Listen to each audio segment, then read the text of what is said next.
dia a você que sempre acompanha o canal Todo o Poder Emana do Povo, sempre acompanha aqui com a gente as principais notícias do dia. Hoje estamos de volta. Sexta-feira tivemos problemas sim em razão de conteúdo que nós falamos, estivemos bloqueados, não pudemos entrar no ar na sexta-feira. A liberdade de expressão dos dias atuais, essa é a razão de não ter tido o programa na sexta. Mas agora estamos de volta, cumprida a suspensão depois do nosso cartão amarelo que tomamos aí, sabe-se lá de quem, né? Não se sabe mais se vem da plataforma, se vem do Alexandre de Moraes, de onde vem os cartões amarelos. Mas tomamos cumprimos a suspensão, estamos aqui de volta na segunda-feira, dia 27 de maio de 2024, trazendo as notícias do dia, como você já sabe, e sempre também, como você já sabe, pedindo a sua ajuda, o seu engajamento, para a gente conseguir remediar, na medida do possível, cartões amarelos como esse, bloqueios, shadow bans, bolhas e tudo isso que acontece na internet. Pedimos a sua ajuda com o seu compartilhamento, a sua curtida, o seu comentário. Sempre a gente pede para colocar no comentário ao lado aí a cidade de onde você está nos assistindo, que isso é importante. Deixa a gente saber aonde está chegando a transmissão. Tem hora que varia um pouquinho, chega mais numa região, chega mais na outra. A gente tenta descobrir o que está acontecendo, se é bloco, se é shadow ban, se é apenas uma variação normal. Mas a gente tem que lutar com as armas que tem nessa luta de Davi contra Golias, nessa luta do Brasil patriótico contra a censura, contra todas aquelas forças que atuam para silenciar vozes livres, vozes independentes na internet, vozes de pessoas comuns, como nós aqui do Todo Poder Emana do Povo, como vocês aí de casa que nos acompanham, pessoas simples, que apenas querem compartilhar suas ideias na internet. Lembrando que essa transmissão é feita pelo canal do Todo Poder Emana do Povo, aqui no YouTube, e no Twitter pelo canal do Aliados Brasil. A transmissão é feita simultaneamente nas duas plataformas, você já sabe disso também. E para fazer o jornal de hoje, eu quero chamar aqui para a bancada, primeiro o meu amigo Ricardo Roveran. Venha para a bancada. Vem correndo aí, Roveran. Bom dia, Alex, bom dia, audiência, bom dia, geral. Estamos aguardando a chegada do nosso amigo, né? Dando um bom dia para essa galera bonita. Eu estou vendo você do outro lado. Você pensa que eu não estou vendo? Estou te vendo, sei quem você é. Bom dia. Bom dia. Daqui a pouco teremos também o professor João Alberto, vem compor a bancada com a gente. Lembrando que o Gustavo continua lá no hospital pedindo orações. A coisa está indo bem com as gêmeas, elas estão ganhando peso, mas ainda estão lá na incubadora. Ele está lá, está sem condições de fazer o jornal. Ele até quer vir, mas a gente fala, Gustavo, família primeiro. Cuida da sua família, a gente segura aqui o jornal. E com as orações aí, a gente espera que em pouco tempo já esteja tudo bem lá no hospital e ele possa vir aqui com a gente também fazer o jornal todos os dias. Então, bem, vamos para as notícias de hoje. Como você já viu aí, provavelmente, na capa da transmissão. Vamos lá. Olha o que aconteceu. O presidente Bolsonaro, né, ele é a notícia, ele é o epicentro da notícia. Eu falava isso lá em 2022, quando o Alan Lopes ainda fazia aqui com a gente, ele gostava sempre de falar isso também, que o epicentro da notícia é o presidente Bolsonaro.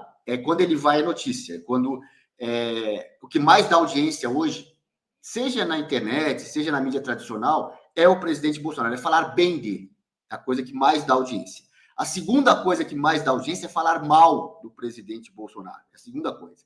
A terceira coisa talvez seja a seleção brasileira, hoje talvez seja a questão da tragédia do Rio Grande do Sul, não sei, mas isso é que dá notícia. As outras personalidades da política não são notícias, por mais que ocupem cargos. Então, uma simples tweetada, uma postagem do Twitter do presidente Bolsonaro virou notícia, está sendo comentado nas redes sociais. Então, se está sendo comentado, se é notícia, obviamente que entra na pauta do Todo Poder Emana do Povo, e nós vamos falar disso aqui. Eu vou colocar no ar, melhor até colocar o Twitter do presidente Bolsonaro. Vamos ver se eu consigo colocar. É isso aí. Para mim demora um pouquinho aqui para aparecer, mas vamos lá, eu vou lendo aqui. O Twitter dele está lá, ele escreve: perseguição sem fim. Mantida inelegibilidade e multa de 425 mil a Jair Bolsonaro.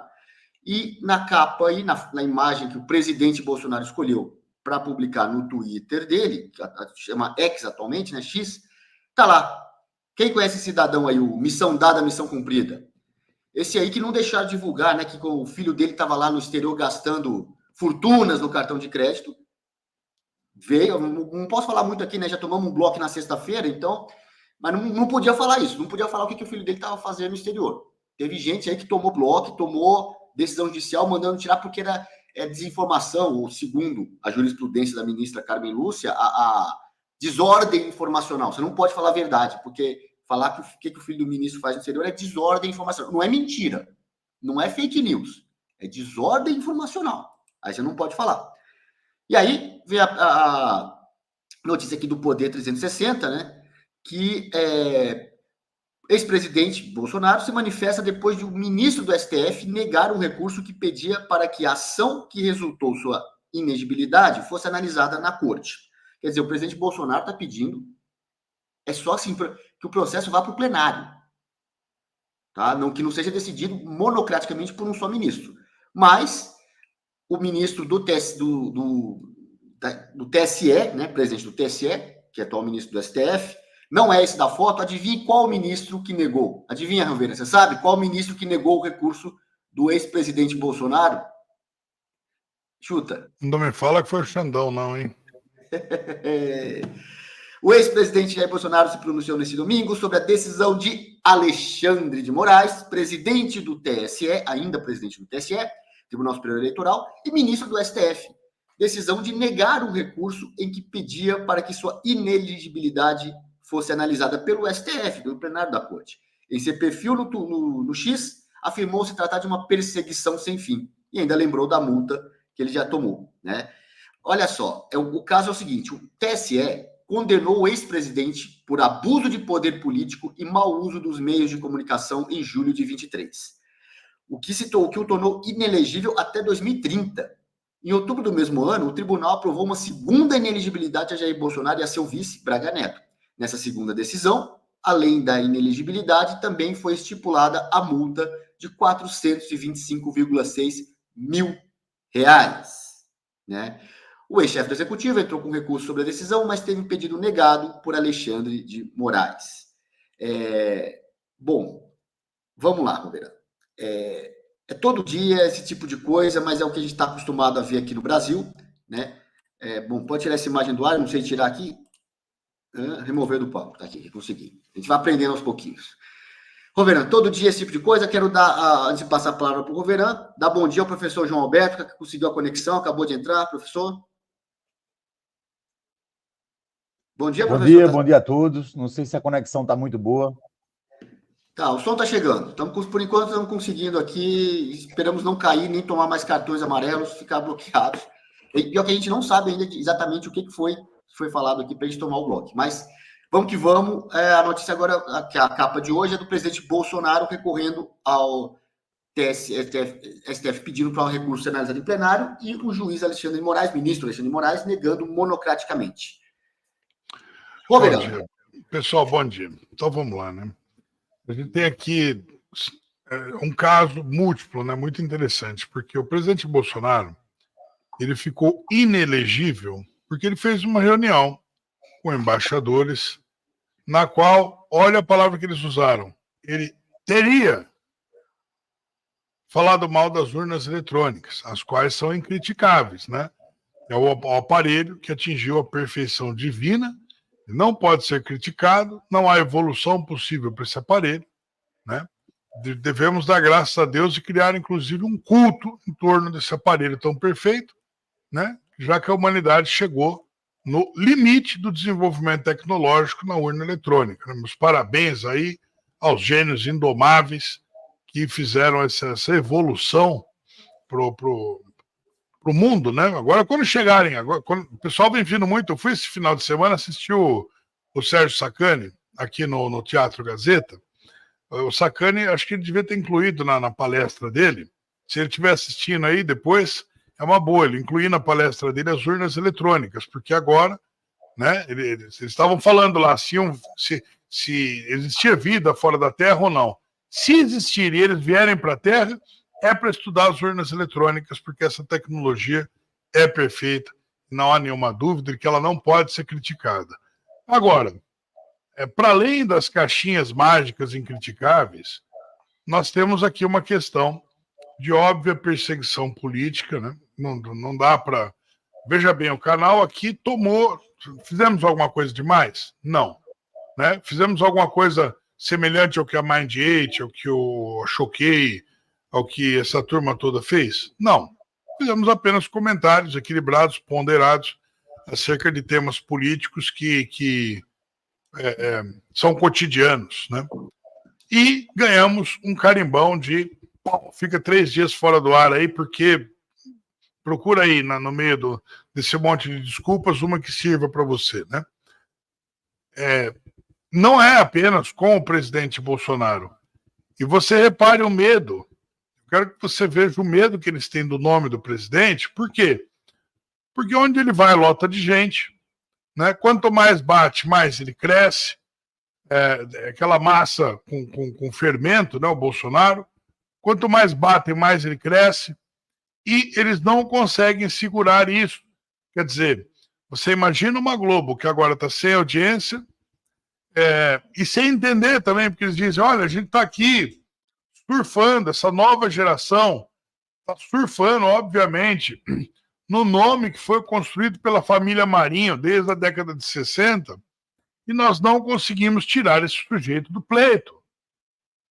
Não consigo. Nem com ele absolutamente injustamente inelegível não pode ser retirado. Agora, é você perguntar na rua para as pessoas, você confia no sistema judiciário brasileiro? Cada um com a sua resposta, mas eu já tenho a minha. Bom, professor João Alberto, dá para fazer alguma análise jurídica dessa negativa do ministro Alexandre de Moraes aí? O presidente pedindo só para o recurso ser analisado no plenário.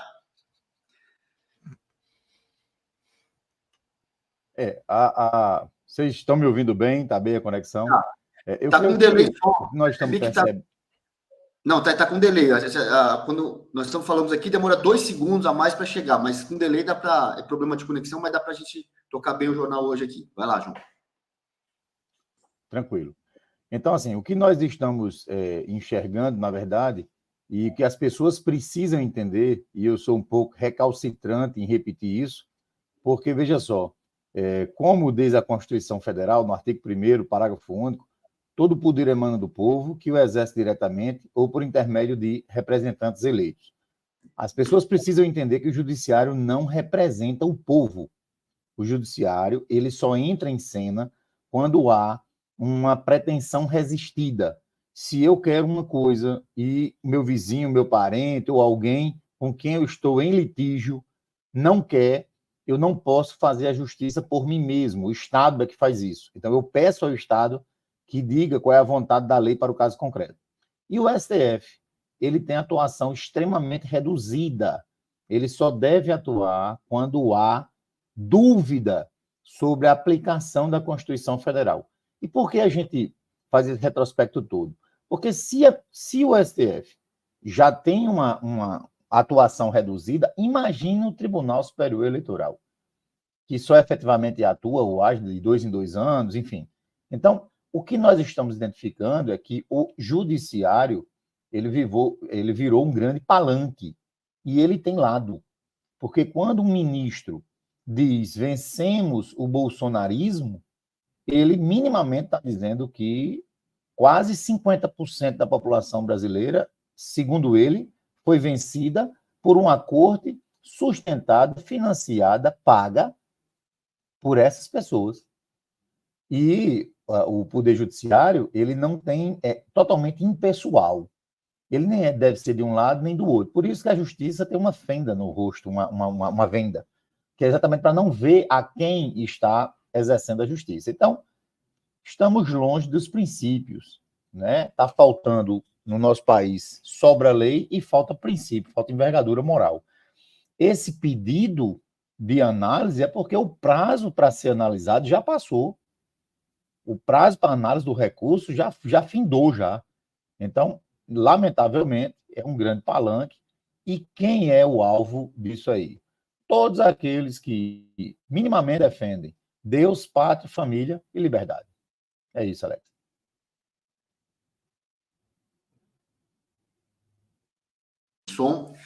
Vamos continuar aqui na toada, então, da liberdade de expressão. Lembrando que temos várias notícias hoje aqui. Tem notícia de intolerância religiosa lá em Cannes, na França. Tem notícia das escolas cívicos militares em São Paulo. Notícia da Petrobras.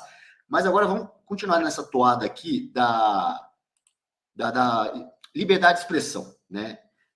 Olha só, lembrando, falando em liberdade de expressão, falando aqui de internet, uma coisa, só para a gente fechar essa notícia do Bolsonaro, é o seguinte, repare aonde ele postou no Twitter. Twitter é para onde está todo mundo migrando, porque ali é a rede, hoje, das grandes redes, o Twitter não é a maior do mundo, mas é uma grande rede, mas é onde mais tem liberdade de expressão. Lá, hoje, ninguém está tomando bloco, não. No máximo, acontece, por exemplo, aconteceu lá com o Alan dos Santos, ele está bloqueado no Brasil, mas quem tem VPN consegue acessar o conteúdo dele lá nos Estados Unidos. Outras redes sociais, eles simplesmente te bloqueiam no mundo inteiro. Você não pode fazer transmissão, não pode postar, perfil é derrubado. O TikTok é uma delas, eu vou falar daqui a pouco do TikTok, né? Entre outras. Então, gente, hoje a chave é o Twitter, lembrando, mais uma vez, que a gente transmite pelo YouTube e pelo Twitter. Por enquanto, nós estamos tomando bloco. A gente não sabe, né, se um dia o canal vai ser caçado em definitivo. Isso só o futuro dirá. Mas vamos que vamos. Olha só essa próxima notícia aqui. Saiu na revista Oeste. Abre aspas, né? A liberdade de expressão não pode ser invocada a todo momento, diz ministro do TSE. André Ramos Tavares argumenta que, abre aspas, mesmo nos Estados Unidos, a doutrina entende que certas palavras e certas publicações podem gerar instabilidade e desordem e colocar em risco a própria nação. Olha isso. O ministro André Tavares, do TSE, relativizou a liberdade de expressão durante uma palestra no Fórum Municipal de Direito Eleitoral de Fortaleza, né? O ministro disse que o direito à manifestação de ideias não é absoluto. Olha isso.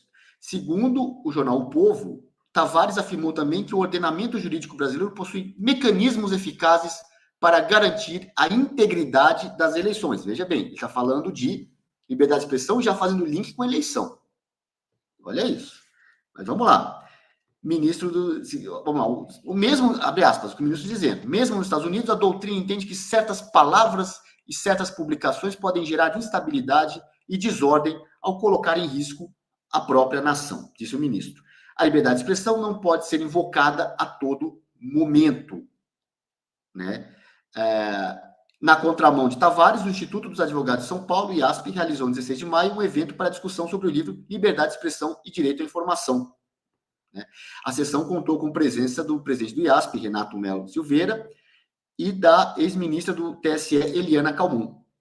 Enfim, o debate concentrado aí na questão da liberdade de expressão no meio jurídico. Eu vou pedir permissão aqui, Roverã, deixa eu inverter, passar para o professor João Alberto, advogado também, que faz o comentário jurídico, na sequência o Roverã, e na sequência até acrescento outras notícias aqui. Professor. Bom, a situação aí é bastante simples, sabe, Roverã? Porque para tudo isso já existe lei. Então, se você diz o que você quiser dizer, você tem total direito de dizer. Não existe o tolhimento dessa liberdade. Isso é algo literalmente imoral. Agora, se você diz alguma coisa que traz consigo injúria, difamação, ou aponta um fato criminoso a alguém, que é o crime de calúnia, aí você vai responder por esses delitos. Agora, se eu disser, por exemplo, olha, o atual presidente da República, ele é criminoso. Eu só vou responder e pagar por esse crime se eu não conseguir provar que o que eu disse é verdade, é exceção da verdade. Então, essas criações, esses abortos jurídicos, eles existem exatamente para dizer, olha, vamos fazer uma lei assim, que é para dar certo o nosso plano. E isso nós estamos vendo, não necessariamente na área criminal, mas na área educacional, quando você tem um Sistema Nacional de Educação que está sendo criado por uma lei e um Plano Nacional de Educação que está sendo criado por outra e que um já prevê o outro. Então, assim, a esquerda ela é muito sabida em relação a tudo isso. Ela parametriza tudo muito bem. Então, isso não existe.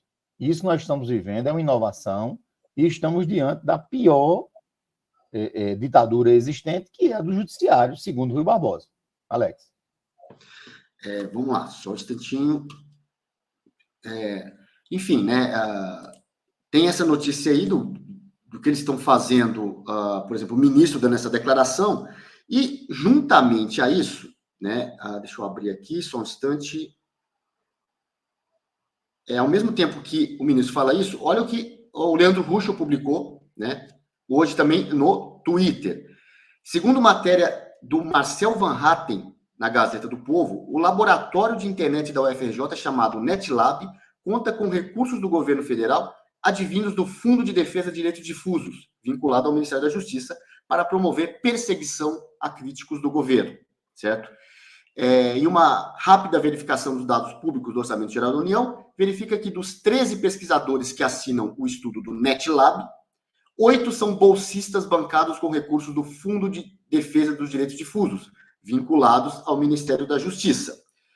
Para começar, o dinheiro desse fundo deveria ser utilizado para situações de calamidade pública. Por exemplo, de acordo com a Lei 7347 de 85, o fundo tem por finalidade reparação de danos causados ao meio ambiente, olha lá o Rio Grande do Sul, né, meio ambiente, ao consumidor, bens de direito de valor artístico, estético, histórico, turístico, paisagístico, por infração à ordem econômica e a outros interesses difusos e coletivos. No entanto, a verba pública foi utilizada para esse instituto que faz o policiamento da internet. Segundo o deputado, 8 pesquisadores recebem verba desse projeto de suposto mapeamento e combate à desinformação. Tá? Em consulta ao portal Transparência, podemos encontrar um convênio de quase 2 milhões para pagamentos dessas bolsas com o Ministério da Justiça, usando verbas do Fundo de Defesa dos Direitos Difusos.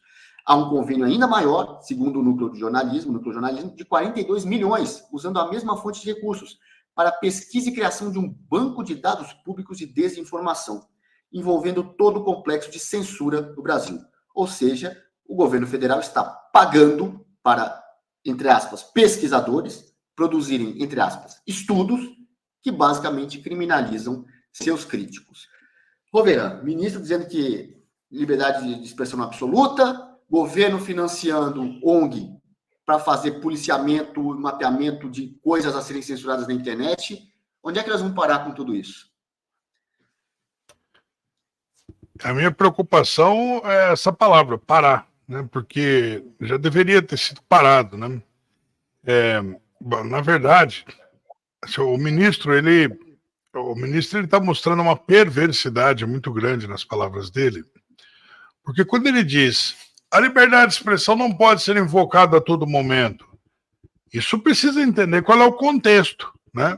Se eu estou me afogando no mar e eu grito, né? Me dá uma boia, né? O cara não pode chegar lá em cima e gritar liberdade de expressão, não vou jogar. É claro, você tem razão. Você não pode ser. Só que é esse contexto. Nós estamos falando de qual contexto aqui? Por que eu saiba? A Declaração Universal dos Direitos Humanos, o artigo 19 dela, consagra, né, a liberdade de expressão. A liberdade de expressão, ela participa da dignidade humana. Se você é um ser humano, se você tem a dignidade humana, você pode falar assim como todos os outros, sem discriminação. Talvez o ministro não tenha lido o artigo 5º da Constituição, e eu até entendo, porque quando o Bolsonaro assumiu, a Rosa Weber deu para ele um exemplar lá da Constituição, e aquele exemplar ali era o último, né? Então eles ficaram sem um exemplar da Constituição para eles consultarem antes de falar esse tipo de baboseira. O problema desse ministro é sanitário. Ele não tem... Ninguém puxa a descarga depois dele falar. Essa que é a verdade. Olha, sinceramente, o que ele está dizendo precisa de uma tradução simultânea, precisa ser de uma tecla SAP para esquerdistas quando eles dão declarações. O que ele está dizendo é o seguinte: nós vamos dar uma desculpa furada para tentar mostrar serviço para a chefia aqui, mostrar para eles que as indicações que deram para os nossos cargos estão valendo a pena. Nós estamos, viu, patrãozão? Nós estamos aqui fazendo o serviço para o qual fomos contratados. O que importa não é você ser um juiz de verdade. O que importa é você agir de maneira a assegurar o poder nas mãos da turma da esquerda. Essa que é a verdade dos fatos. O sujeito, ele está ali fazendo um relatório para o patronato dele ali, dizendo assim: ó, seu Luiz Inácio, ó, seu Zé Dirceu, ó, a turma da esquerda, Estou militando aqui, viu? Agora, com relação à publicação, perdoe-me, com relação à publicação do Ruschel, eu só não entendi porque ele colocou urgente na frente, né? Porque urgente é quando urge, quando você não tem tempo, quando você não pode esperar. E, na verdade, o que não pode esperar não é isso. Não é você descobrir mais uma vez esse tipo de coisa que vem sendo descoberto desde há 4, 5 anos, sem parar, né? Vem sendo descoberto há meia década sem parar. O que é urgente, na minha opinião, que não pode mais esperar, não é a descoberta desses fatos, e sim o motivo pelo qual os nomes da direita não se organizam para lidar com esse problema de verdade. Eu não vejo organização acontecendo, eu vejo bons jornalistas, eu vejo bons comentaristas, eu vejo alguns bons deputados, alguns bons senadores, mas eu não vejo uma organização, um link, uma estrutura, eu vejo bons advogados, mas eu não vejo um link para que eles discutam quais são as ações estratégicas necessárias, o que cada um vai fazer em algum momento para que esse tipo de coisa seja combatido, porque a esquerda ela está jogando com as suas organizações claramente, né? Estão ali no terceiro setor em tempo integral. Então, eu acho que falta da parte da direita, não que o Leandro Ruschel esteja errado, mas que falta da parte da direita organização, sem a qual nada vai ser feito. Interessante, Rovena, isso que você colocou é muito importante, porque, assim, voluntarismo é bom, ajuda, mas só voluntarismo sem organização não adianta. Existe uma diferença entre classe social, grupo de pessoas e estamento, vamos dizer assim, a coisa organizada, institucionalizada. Hoje, realmente, a direita não tem partido, os conservadores não têm partido, porque as pessoas que ocupam cargos públicos dificultam de todas as formas. O presidente Bolsonaro tentou fundar partido. Hoje, o Luiz Carlos Bernardi, José Carlos Bernardi, jornalista, está tentando montar partido, já houve outras tentativas, e sem contar outras instituições que sempre são perseguidas. Simples canais na internet são perseguidos, enquanto ONGs da esquerda recebem dinheiro do Fundo de Direitos Difusos para, vamos dizer assim, fazer perseguições na internet, dinheiro público. Imagina no governo Bolsonaro, se houvesse dinheiro para alguma ONG das poucas que tem, conservadoras, para fazer qualquer coisa, não digo nem para perseguir os outros, nem para perseguir. Já no primeiro governo Lula, tinha dinheiro lá para vários blogs esquerdistas que não são viáveis economicamente, porque não tem audiência, não são viáveis, tinha dinheiro público para eles. Agora, aí fizeram a maior perseguição, supondo que o governo Bolsonaro ia fazer o mesmo. Acusaram lá o Carlos Bolsonaro do gabinete do ódio. O que é o gabinete do ódio? Um monte de gente postando na internet, combinando, eu vou postar isso, você posta aquilo, é um gabinete do ódio.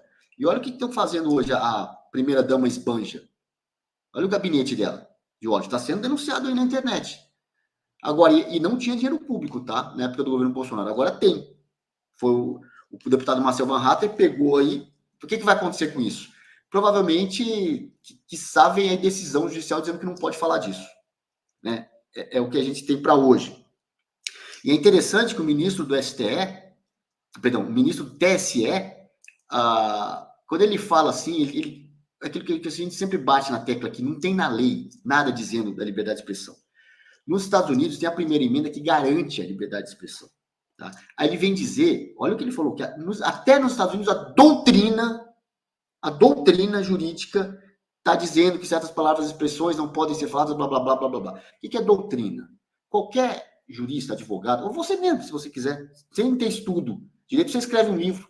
Eu acho isso, acho que a lei é isso, acho que a lei é aquilo. Aí eles começam a usar isso como fonte do direito. A segunda doutrina, temos que fazer isso. Mas doutrina não é lei. Como não tem doutrina no Brasil, eles vão buscar doutrina nos Estados Unidos. E quando não tem lei aqui, eles buscam lei lá no exterior também. Porque não está na lei. Nem na lei americana, nem na lei brasileira.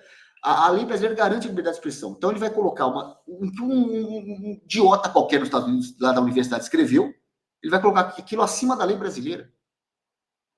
E aí faz uma decisão, produz decisão judicial com base numa doutrina. Uma vez que você produz a decisão judicial, aquilo passa a se chamar jurisprudência. Aí um outro juiz pega e fala, segundo a jurisprudência, blá, blá, blá, blá, blá. Partiu da lei? Não, partiu de uma doutrina dos Estados Unidos. Doutrina não é fonte do direito, não é lei. Mas quando eles decidem o que fazer, o que eu sempre falo aqui, decidiram censurar a internet. Aí, para censurar, eles vão procurar argumento. Não achou na lei, não achou... procura princípios jurídicos, procura lei de outros países, não acharam, aí acharam a doutrina nos Estados Unidos. Então, agora, a doutrina vai atropelar a lei brasileira aqui. E quando ele fala que certas palavras não podem ser faladas, né, na verdade, ele não está podendo dizer o que ele gostaria de realmente falar. Não é que certas palavras, né, não podem ser faladas, palavras e certas publicações que podem gerar instabilidade e desordem e colocar em risco a própria nação. Não é que o problema são palavras, o problema são pessoas. Tá? Pessoas de direita não podem falar, pessoas de esquerda podem falar tudo o que querem, acusar, fazer o que querem. Pessoas de esquerda podem, pessoas de direita não podem. Como ele não pode personalizar no discurso dele, ele fala que certas palavras e expressões não podem. Mas, obviamente, são palavras e expressões de direita. Até o ministro Barroso está dizendo que precisa combater o que ele chama de extrema-direita. Não é função do judiciário combater ideias, nem de extrema-direita, nem de extrema-esquerda, nem de moderado, nem de centro, nem de nada. Tá?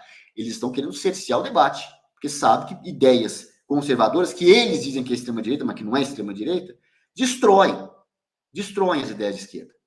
Tá? Isso é mais uma prova da fraqueza intelectual da esquerda. Esses caras, eles têm dinheiro, porque eles se enriqueceram absurdamente depois que dominaram a máquina pública, tem dinheiro e tem caneta na mão para dar ordem. Capacidade intelectual, preparo, conteúdo, bagagem para debater, eles não têm, porque eles perdem a discussão. Eles estão bravinhos, porque as tias do Zap, que não têm os doutorados, os títulos acadêmicos, blá, blá, blá, destroem esses caras no debate. Eles não querem debate em campo aberto. Esse é o ponto que a gente tem para hoje, que está por trás de todas essas notícias. Enfim, Alex, falando mais... Alguém quer completar? Queria só pedir, Vênia, para fazer uma pequena uma contribuição. Nós aqui no programa, né? E aí cada um aqui com a sua função social, como advogado, professor, jornalista, né? O compromisso nosso é com a verdade, é diferente de todo o establishment que está instituído aí. As pessoas precisam entender que tudo isso que está acontecendo no Brasil tem um plano certo, tem um modus operandi, tem as formas de atuação. E há um bom tempo atrás, isso já foi escrito, esse plano deriva das conclusões feitas por uma escola chamada Escola de Frankfurt. Então, é importante que as pessoas comecem a pesquisar mais sobre isso. É importante que as pessoas comecem a buscar alguns vídeos curtos sobre isso. Porque, veja só, quando você diz assim, exemplo, qual é a intenção, por exemplo, dessa esquerda? Porque, às vezes, Alex e Roveran, as pessoas me perguntam os amigos na igreja e tal, assim, mas, finalmente, esse povo quer o quê? Porque quer acabar com isso, quer questionar assim, e uma interferência e tal. Eu digo, olha, essa turma, ela tem como inimigos frontais praticamente 3 elementos, que é a educação, que é a família e a igreja. Então, tudo que a gente fala aqui, tudo, se você fizer uma análise simples, você vai ver que, de um modo geral, ele se opõe exatamente a isso. E eu vou dar alguns exemplos simples para não me alongar muito, viu, Alex e Roverano? Por exemplo, você vê uma tragédia no Rio Grande do Sul e vê pessoas que eu não gostaria de citar o nome, porque eu não tomei nenhum Dramin para evitar ânsia de vômito. Porque o cavalo não sei o que lá, o cachorro não sei o que lá. Quando a gente escuta isso, veja, eu tenho 4 cachorros, irmão. Eu gosto de bicho demais. Mas entenda, quando você privilegia em relação às notícias e tal, as pessoas morrendo, um caos, e você vai se preocupar e bater foto e filmar com um cavalo que estava em cima do telhado, que quem tirou, na verdade, foi o corpo bombeiro. Isso, além de ser um absurdo, é um traço de uma teoria derivada da Escola de Frankfurt chamada de ecologismo ou ambientalismo. Essa necessidade de colocar a natureza acima da humanidade, de um modo geral, isso tem uma forma de pensar. Quando um ministro do STF diz, olha, você é policial militar, mas você não vai subir no morro para combater traficante. É porque lá atrás a escola de Frankfurt diz assim, olha, nós temos que privilegiar o lumpen proletariado. Ou seja, os marginais, os estupradores, os pedófilos, os assassinos, esses, é por meio desses que também é possível acontecer a revolução. Então, deixa eu dizer algo a você que nos assiste agora e vai nos assistir no futuro. Tudo isso está estritamente planejado e está escrito. Então, maiores dúvidas, com certeza, Alex, Roveran, o Gustavo, o André, todos nós estamos à sua disposição. Não dá para falar aqui porque é muita coisa, vai virar uma vigília. Mas entenda, não é nada por acaso, é tudo pensado. Alex, desculpa aí o alongamento. Desculpa, não, Alex. Tem que falar mesmo, tem que ser exposto tudo isso, né? Ainda mais estamos voltando aqui, enquanto a gente ainda pode falar na internet, nessa volta aqui do canal, depois do bloco, e estamos recuperando bem. Hoje estamos com mais de 1.500 pessoas só no YouTube, mais umas 75 aqui pelo Twitter, dá um total aí de 1.600 pessoas hoje, recuperando o terreno, né? Estamos aqui recuperando depois tudo que aconteceu. E aí, Roverão, o homem da estatística dos likes, estamos com 1.500 e 1.500, aliás, 1.560 assistindo aqui, 1.500 likes no YouTube.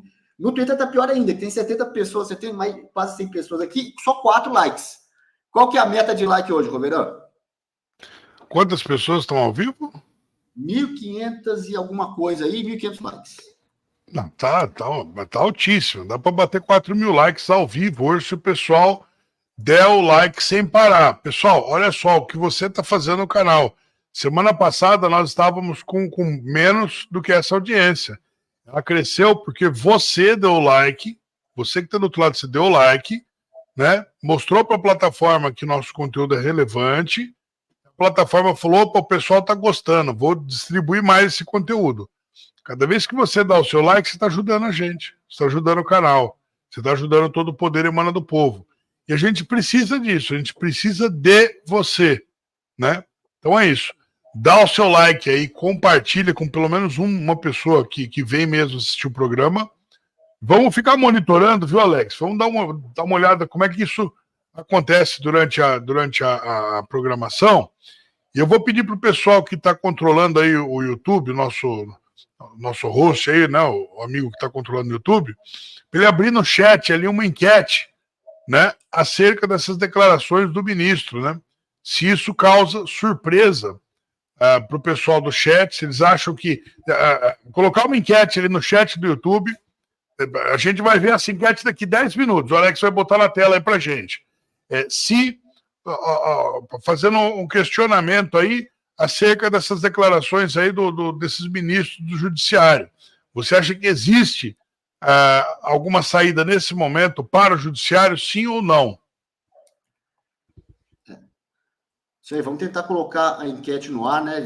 Quando o Gustavo está aqui, a gente sempre coloca a enquete, né? Como ele não está faltando, mas bem lembrado, Oliveira, vamos voltar com as enquetes.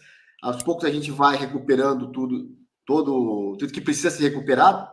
Mas, enfim, vamos tocar em frente com as notícias de hoje. Falamos aqui do problema de liberdade de expressão, vamos falar ainda de intolerância religiosa em Cannes, vamos falar da escola cívico-militar, mas agora vamos entrar na pauta, não digo nem econômica, né? É um pouco econômica, mas é de corrupção também. Vamos falar da Petrobras. Olha o que saiu na revista Oeste. Lula é o verdadeiro CEO da Petrobras, critica o Estadão, segundo o editorial do Estadão, que é noticiado na revista Oeste, o Lula é o verdadeiro CEO da Petrobras.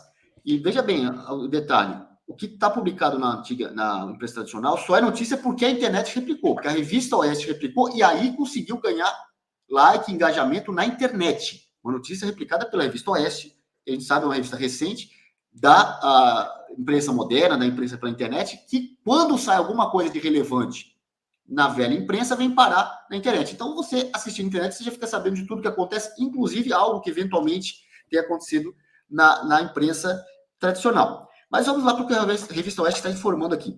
O ministro das Minas e Energia, Alexandre Silveira, fez questão de deixar essa informação clara durante entrevistas sobre o comando da estatal. Olha só. É o presidente Lula quem manda na Petrobras. Não são seus executivos, ministros de governo, muito menos os acionistas privados que têm a palavra final na companhia. Alexandre Silveira, que comanda a pasta de Minas e Energia, fez questão de deixar essa informação muito clara durante entrevistas que concedeu antes da aprovação de Magda Chambriard como nova presidente da estatal. Além de ressaltar quem é o comandante da Petrobras, Silveira afirmou em recente entrevista ao jornal O Globo, também, olha lá, falou no Globo, eu não estava nem sabendo, ninguém estava sabendo. Quando a revista Oeste noticia que ele falou no Globo, aí sim vira notícia na internet. Mas ele falou recentemente ao jornal O Globo que, para o governo petista, a forma como a multinacional foi conduzida nos mandatos anteriores foi correta, nos mandatos anteriores do Lula, atrás. Não está falando de Bolsonaro e Temer, não, está falando de Lula e Dilma. Segundo o ministro, olha essa, a estatal só não entregou resultados esperados porque, abre aspas, ficou paralisada por causa da Lava Jato. Ou seja, para o Silveira, não fosse a Lava Jato que flagrou um colossal esquema de corrupção, a Petrobras teria voado, teria dado lucro se não fosse a Lava Jato. Né? Isso é o que o atual ministro das Minas e Energia está dizendo. Então, agora vamos fazer a invertida Roveran, falando de Petrobras. Essa pauta é econômica, de corrupção, então eu não sei do que classifica. Eu gostaria que ela fosse tudo isso, mas ela é muito mais simples, né, Alex? Na verdade, é uma pauta crítica em si, né? Porque quando ele diz que a Petrobras funcionou como deveria funcionar na gestão Lula, eu entendo que esse ministro ele deve ter um grande currículo, né? Agora é questão da gente voltar 2 passos no tabuleiro, consultar o currículo dele para ver se ele está apto a falar isso, porque eu não sei de onde ele tirou essa ideia absurda, né? Quem estava, eu acredito que nós 3 aqui, né, já estávamos maduros na época do impeachment da Dilma, quando a Petrobras perdeu tanto valor de mercado, tanto, que o pessoal fazia piada na internet. O pessoal falava, vou te dar o troco em ação da Petrobras, né? Isso, para quem conhece investimento, sabe que na Bolsa de Valores, etc., existe um tipo de investimento chamado blue chip, né? Aquele investimento que que tem que acontecer um negócio extraordinário para aquela empresa cair. Então o pessoal vai lá e coloca dinheiro naquela empresa porque é certeza de que aquela empresa vai dar algum retorno. Naquela época, você tinha algumas empresas blue chip estatais. A Petrobras era uma delas. A empresa não cairia. Então, quer dizer que para esse ministro, que eu não sei qual foi a marca do cocô que ele comeu, você entendeu? Ele dizer uma coisa dessas é a mesma coisa que dizer que o funcionamento correto da Petrobras é quando ela está dando prejuízos astronômicos, a ponto do pessoal sair correndo e vendendo as ações da Petrobras a preço de banana na feira, a preço de santinho do PSD, você entendeu? Assim, falando, não, meu Deus do céu, leva a ação da Petrobras com autógrafo do Gilberto Kassab aqui. Aí sim. Agora, falar que foi a Lava Jato, querido, pelo amor de Jesus Cristo, onde você tirou isso? Olha, o que é corrupção? Né? No sentido político. Corrupção é o seguinte, a coisa deveria fazer uma coisa, ela está fazendo outra. Né? Então o sujeito chega ali e fala, como que a Petrobras está sendo vista na gestão petista daquele momento?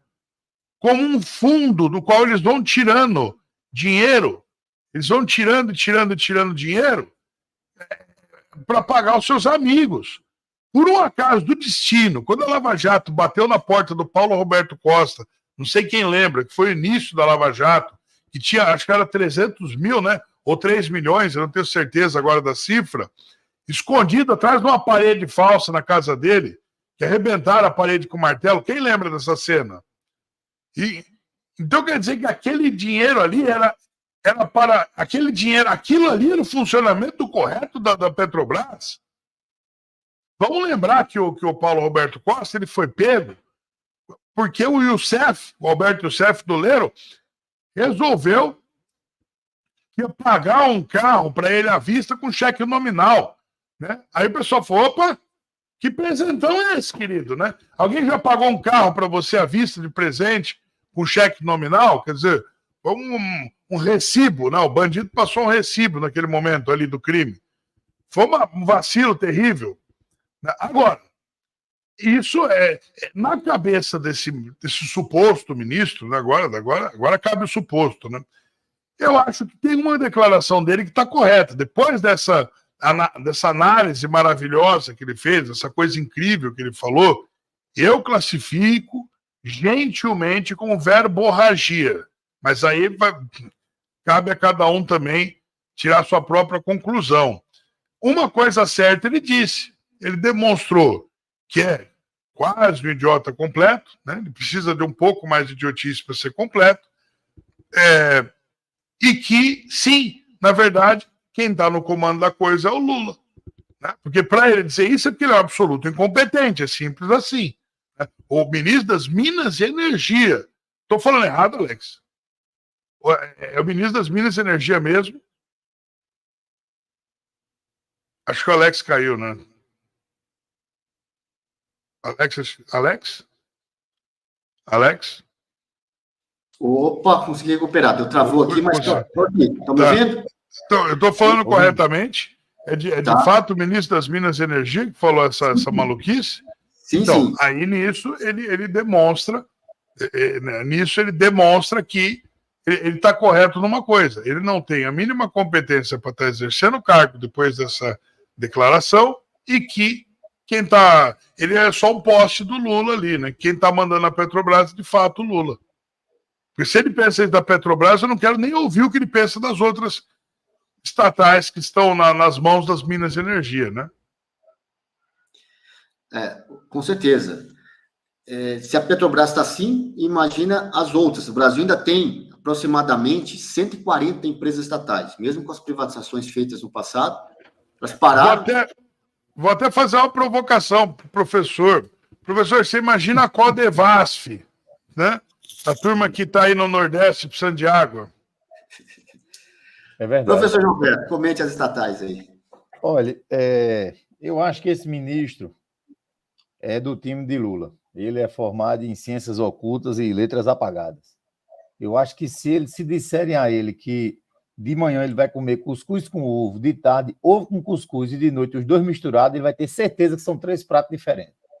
Mas assim, quer entender bem como é que funciona isso? Eu no espírito de ousadia aqui, eu vou tentar compartilhar. Se der certo, Alex, tranquilo, se não der, não tem problema. Mas só para tentar entender, para que as pessoas entendam essa questão de como efetivamente funciona tudo isso, ou de fato como as coisas no Brasil elas funcionam. Eu creio que não sei se todos estão vendo.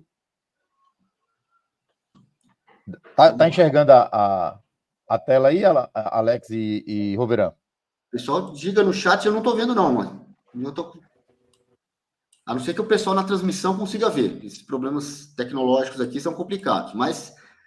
Certo, não, tranquilo. Mas deixa eu te dizer, enquanto, pelo menos vocês estão me ouvindo, não há problema.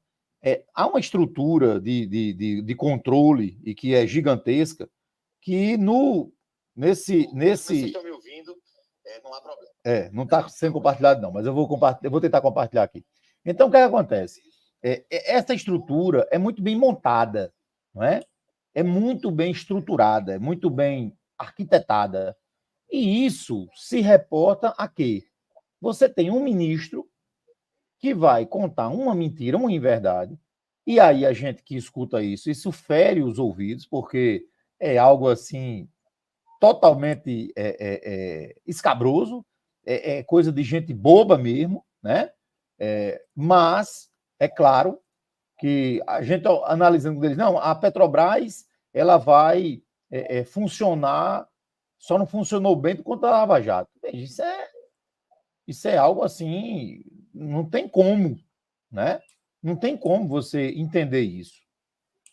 Mas o que é que vai acontecer? Deixa eu botar para o lado de cá, só um segundo. Tem a compartilhamento pronto, perfeito, valeu. Tá vendo agora, né? Todo mundo tá vendo? Agora sim. Pronto. Veja, essa estrutura aqui, Roverão, ela é um resumo muito didático. Salve essa live de hoje, quem quiser, e depois você assiste aqui como é que funciona a desgraça que está acontecendo no Brasil, a desordem, a esquerda a vapor, a escola frankfurtiana, o lupen proletariado, os valores subversivos. Veja, você tem uma figura central que está até com a coroa, como se fosse um rei, que é o atual presidente. As estruturas aqui acima, retirando o Twitter, todas elas, as big techs da vida, estão trabalhando em prol de um sistema progressista, um sistema que quer destruir a cultura, a educação, a escola, a família. Abaixo você tem figuraças aqui, ó. Você tem uma Xuxa, você tem uma Juliette Quem são essas pessoas? Isso aqui são os artistas, são os cantores, são os influencers, que vão sempre dizer, olha, a Petrobras é muito boa, só tá ruim por causa da Lava Jato. Olha, a Petrobras agora é um sucesso porque tem um CEO como o atual presidente. E as Big Techs aqui reforçando tudo isso. E essa estrutura de escudo aqui embaixo, quando você tem, por exemplo, a Globo News, CNN, Rede Globo, UOL, Folha, elas vão repetir essas informações violentamente. Violentamente. E aqui mais embaixo tem aqueles que proliferam, como Janones, como Felipe Neto, etc. Esse que está escuro aqui, eu não posso dizer o que é, senão leva um strike e nunca mais a gente volta. Mas, enfim. Então, isso aí é um resumo didático. Então, quando você diz, mas por que está acontecendo isso? Eu não estou entendendo. Como é que acaba de um negócio desse? É porque, na verdade, eles querem fazer esse processo de subversão. O intuito é mudar a cultura inteira. É a gente privilegiar, mas realmente o que está errado. Né? Eu passei um vídeo, Alex, já concluindo aqui a minha fala, de uma jovem muito bonita, muito formosa, e aí a pessoa perguntou a ela assim, olha, qual é o homem ideal para você? Ela disse, ele tem que ter cara de noia e tem que ser 244. Eu digo, cara de noia, eu entendo, né? Um noiado, beleza. Mas 244, que molesta isso? 244, amigo, é um delito, né? Uma infração do Código de Trânsito. É aqueles cabas que saem empinando. Quando perguntou, cadê 244? É aquele que empina e faz vrom, vrom, vrom, vrom. Quer dizer, é a mentalidade. Quando você tem uma nação com esse tipo de mentalidade, amigo, vai roubar, vai tripudiar, vai extorquir, vai fazer tudo de ruim. Sabe por quê? Porque as pessoas não têm massa pensante. A cabeça está servindo só para separar as orelhas. Infelizmente, essa é a realidade em curso. E nós estamos aqui para tentar, de alguma forma, impedir isso. É o máximo que cada um de nós está podendo fazer hoje. Alex, desculpa aí. Hoje eu estou falando demais. Sem áudio, Alex. Sem áudio, Alex. João, você não está falando demais, não. Tá bom, sim. E a gente faz aquilo que é a nossa missão aqui, que o que a gente pode fazer, né? Que é possível fazer. Estamos hoje sem o Gustavo. A enquete não foi para o ar, não foi possível, por questões técnicas, colocar aqui a enquete no ar. Só quando o Gustavo voltar. E o Gustavo, lembrando isso, eu vou tentar colocar aqui na tela a foto que o Gustavo mandou. Ela demora um pouquinho. Opa. Tem dia que sobe, tem dia que não sobe a imagem. Bom, enfim, tirando esses problemas tecnológicos aqui, vamos para a pauta, dar continuidade à nossa pauta, que a pauta ela permanece intacta. É só a questão tecnológica de sobe, não sobe imagem aqui, que a gente costuma ter problemas. Mas vamos superando. Hoje a audiência está boa, batemos em 1.700. Peraí. 1.700 de aqui no YouTube, tô vendo, tá? Ó, 1.700 no YouTube, 2.400 like. Vamos bater 4.000 ao vivo, tá? Vamos bater ao vivo. Você que está do outro lado agora, subiu bastante a audiência por tua causa. Se você der mais like agora e compartilhar mais agora, não precisa sair compartilhando que nem louco, não. Traz uma pessoa, mas uma pessoa que vai assistir de verdade. Fala, vem cá, vem com a gente agora. Estamos esperando. Vamos bater 4.000 ao vivo hoje. Vamos bater ao vivo, com certeza. Se Deus quiser, se for da vontade de Deus, a gente bate nessa meta aí no ao vivo. Vamos falar ainda de intolerância religiosa, mas tem notícia antes disso. Olha só o que saiu no Terra Brasil Notícias. Ricardo Nunes, prefeito de São Paulo, confirma que vai aderir às escolas cívico-militares na rede municipal da cidade de São Paulo. O prefeito Ricardo Nunes, do MDB, afirmou que a rede municipal de ensino de São Paulo vai aderir ao programa Escola Cívico-Militar. O projeto que autoriza a militarização de colégios estaduais e municipais foi aprovado na ALESP, Assembleia Legislativa de São Paulo, na última terça-feira, em uma sessão conturbada.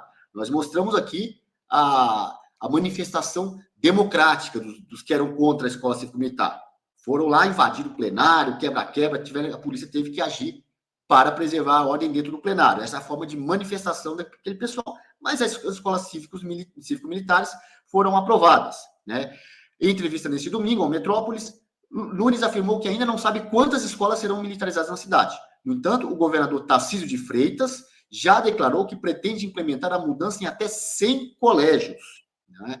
O prefeito paulistano é aliado de Tarcísio, que abraçou a pauta das escolas cívico-militares após o fim do programa federal implementado por Jair Bolsonaro, encerrado pela gestão Lula. Ou seja, o Lula encerrou isso em nível federal e o governador Tarcísio conseguiu aprovar na Assembleia Legislativa a implementação das escolas cívico-militares em nível estadual em São Paulo. Como funciona a escola cívico-militar? O projeto de lei aprovado na última semana autoriza policiais militares da reserva a trabalhar como monitores nas escolas públicas do Estado. Caberá a eles zelar pela organização e segurança das unidades, além de oferecer atividades extracurriculares. Os PMs receberão um salário de R$6 mil, além, claro, do que eles recebem na reserva, como forma de estímulo, claro, né, para atuar, para voltar a trabalhar nas escolas, no caso, nas escolas do Estado de São Paulo. Esse valor está acima do piso pago aos professores da rede estadual. As escolas continuarão com parte pedagógica vinculada à Secretaria de Educação. Tá? O que é falado em sala de aula continua definido pela Secretaria de Educação e todos os conselhos de educação que tem lá definindo isso. Não é o secretário que define. Os conselhos lá definem tudo isso. Mas a Secretaria de Segurança Pública ajudará a selecionar os militares e participará da organização de atividades oferecidas por ele. Cada unidade contará com pelo menos um policial como monitor. Para que o colégio passe pela mudança, a comunidade escolar precisará aprovar o projeto. Então, não é nada à força de cima para baixo. A Associação de Pais e Mestres, professores, ele vai votar se quer ou não a militarização da escola. Não tem nada imposto. É democrático a escolha, se quer ou não militarizar. Serão feitas consultas públicas, cuja data será divulgada no Diário Oficial 15 dias antes. A escola também terá que atender a outros critérios. Não é qualquer escola que pode ser militarizada. Os outros critérios são estar em uma região de vulnerabilidade e ter desempenho acadêmico abaixo da média do Estado. O governo mira implementar o programa em unidades com históricos casos de violência, né? E para completar, olha o que sai. Especialistas em educação criticam o modelo e afirmam que não há nenhum estudo que demonstre que a militarização melhora a aprendizagem dos alunos. Eu vou também colocar primeiro o João nessa. Por quê? Porque o João também tem uma grande atuação na parte de educação, esteve em Brasília quando teve a conferência de educação, né? Vai falar sobre isso, a militarização. Impressionante. Os especialistas dizem que não tem nenhum estudo comprovando que melhora, mas também não tem nenhum estudo dizendo o contrário, né? Não tem também dizendo o contrário, mas a notícia tem que dizer os tais dos especialistas em educação dizem isso, né, João? Você que conviveu com especialistas em Brasília, vamos lá.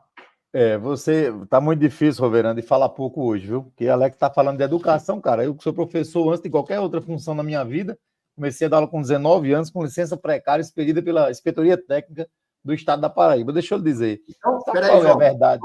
Se você vai falar como professor, a próxima notícia você vai falar como pastor. É o seguinte, mas fala como professor agora. Eu já vi o vestido aqui e tal, é terrível. Deixa eu lhe dizer. Qual é o problema da educação no Brasil? Isso é simples demais. Simples demais. Isso é igual a faca na melancia. Entra ligeiro. Veja só. O problema não é a escola cívico-militar. O problema não é esse. O problema é que as escolas cívico-militares estão pautadas em dois requisitos que o progressismo, a escola frankfurtiana, o marxismo e o comunismo não suportam. São dois pilares chamados hierarquia e disciplina.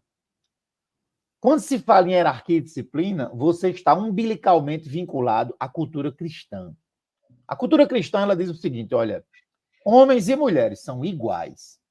Inclusive, na carta de Paulo, ele diz que aquele que não trata bem a sua esposa, a sua oração não passa do teto.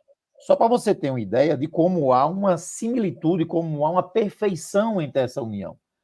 A palavra diz, olha, honra pai e mãe para que se prolongue os dias na terra, e ao pai e à mãe diz, não provoqueis a ira nos seus filhos.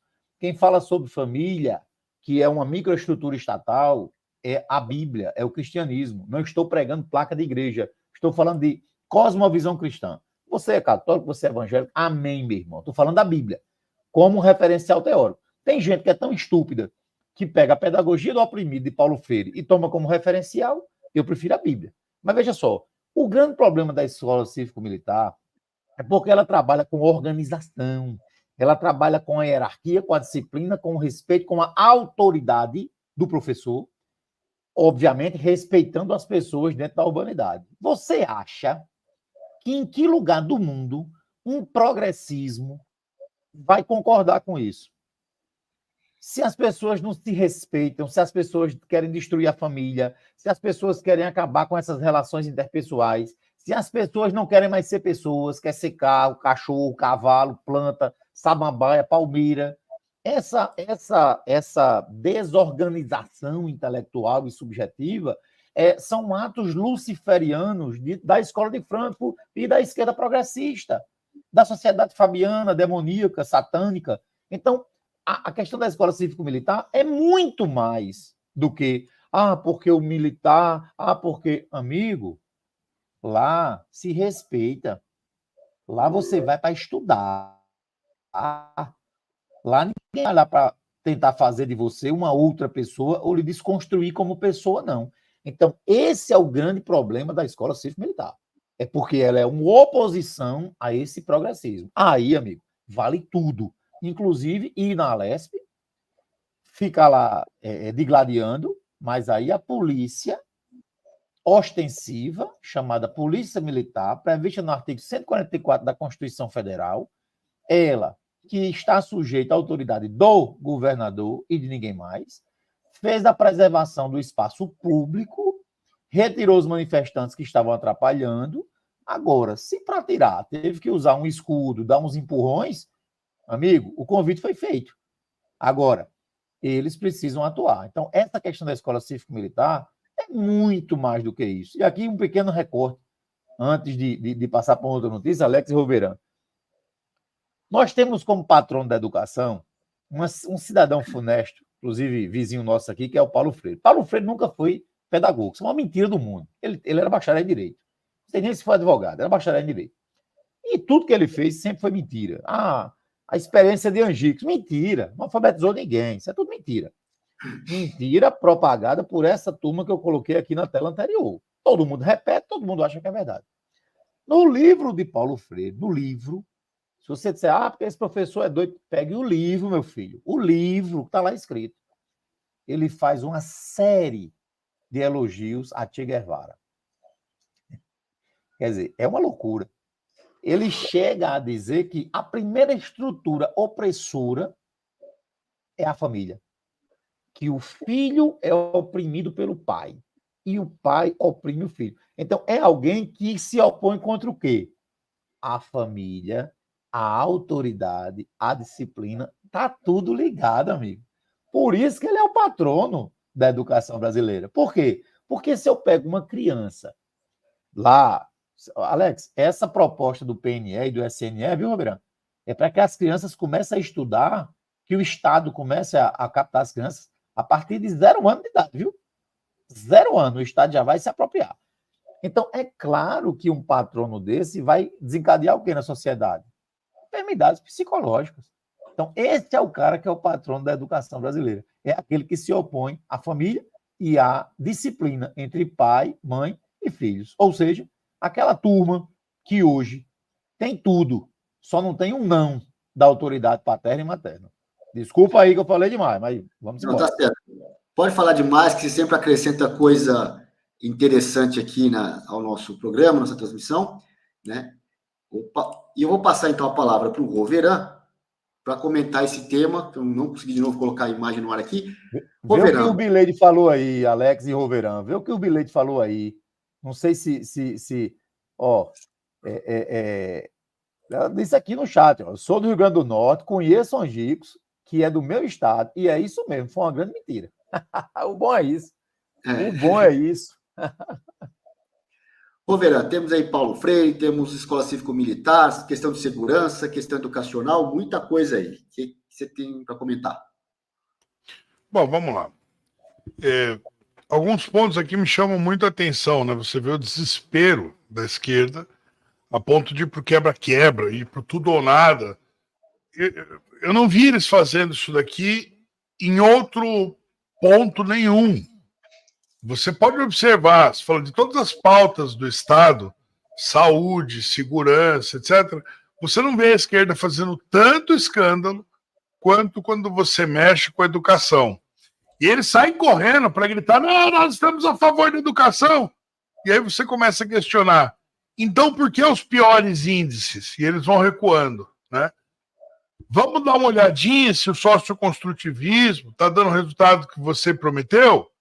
Dá outro passo para trás. Vamos dar uma olhadinha se as suas ideias de Paulo Freire estão produzindo aquilo que você prometeu? Mais um passo para trás. E eles vão ficando acuados. E agora tem mais uma, né?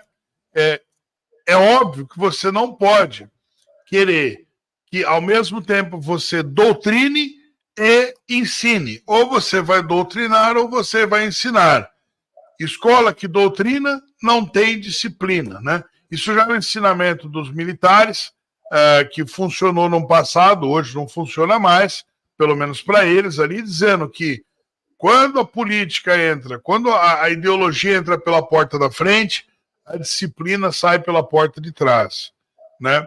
Então, eles sabiam que a melhor maneira de você desorganizar o ambiente é provocar ali dentro o debate político. Eu acho uma tremenda de uma covardia você dizer que não, que dentro da escola tem que haver debate político. Eu acho que dentro da escola tem que haver debate político, sim, mas que se separe um tempo para isso, porque eu espero que as aulas de português não sejam sobre debate político. Eu espero que as aulas de português, primeiro o sujeito aprenda a gramática, primeiro o sujeito aprenda ali a sintaxe, a semântica, estude literatura, entenda primeiro qual é o menu das opções dele para depois ele partir para criticar. Porque criticar sem saber o que tem para ser criticado é expediente de imbecil. Né? O cara fala assim, eu vou criticar o Machado de Assis. Quantas obras dele você leu? Nenhuma. Então cala a boca, sai daqui. Sai daqui. É isso que a pessoa tem que ouvir. Não há por que respeitar gente que quer criticar algo que não conhece. Eu vou criticar o Raul Pompeia. Quantas obras você leu dele? Nenhuma. Então faça o favor, sai daqui enquanto é tempo. Tá? Sai daqui enquanto é tempo. Você está conseguindo a arte. Você está conseguindo a arte de me deixar nervoso. Você não vai querer me ver nervoso. E o que acontece? Acontece que as escolas, a proposta de escolas cívico-militares, em primeiro lugar, não é para todo mundo. É para aquelas escolas que não estão apresentando resultados adequados, né, para o pessoal da Secretaria de Educação. Eles estão chegando ali com resultados pífios, miseráveis, de uma esquerda que passa o tempo todo doutrinando alunos, mantém esse pessoal todo escravizado, achando que sabe tudo, quando, na verdade, mal escrever o próprio nome consegue, sem errar. Sem errar o próprio nome, eu não estou brincando. Eu não estou brincando. Só porque escreve teu nome aí. Uhum. Olha, tá difícil. Tá bem difícil. O sujeito não domina as 4 operações fundamentais da matemática, não tem domínio sobre estruturas um pouco mais complexas, né? Se passar de duas preposições, ele já não entende o que ele está lendo, o que ele está escrevendo. É complicadíssimo. E aí eles estão dizendo que não, porque tem que ser assim. Não tem que ser assim, cara, pelo amor de Deus. Vamos comparar os resultados. O que deu com disciplina, o que deu sem disciplina. O negócio é parar de ouvir essa turma e falar, cara, a gente tem aqui critérios objetivos.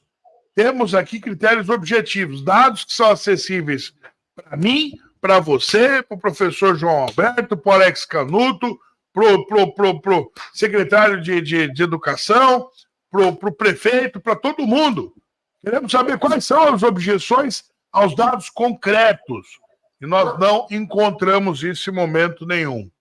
Nós não conseguimos encontrar resposta para essas questões em momento nenhum. E aí você fala, por que tanta preocupação? Porque esses policiais aposentados, que vão ser chamados ali para ajudar na questão da disciplina, ouve bem, Alex, ouve bem, professor, disciplina.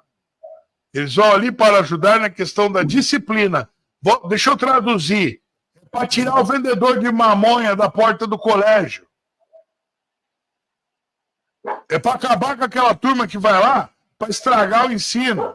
O pai e a mãe deixou a criança lá no colégio achando que o moleque vai lá para estudar. Virou de costa. Ah, amigo, os gatos saem, os ratos fazem a festa. É para acabar com a festa dos ratos. Então tá aí, né? Esse é o medo deles. Esse é o medo deles. Meu Deus, vai evitar o traficante de agir? Não pode. É isso. Ô, Vera, isso acho que seu melhor amigo está querendo participar também da transmissão aí, né? Ela acordou do lado de fora do estúdio e está pedindo para entrar aqui. Faz parte da família aí, né? E aí, só para a gente encerrar esse assunto, é interessante. Diga. No chat aqui, a turma da esquerda é interessante demais. Eu acho que se botar o juízo de um esquerdista num pato, ele morre afogado.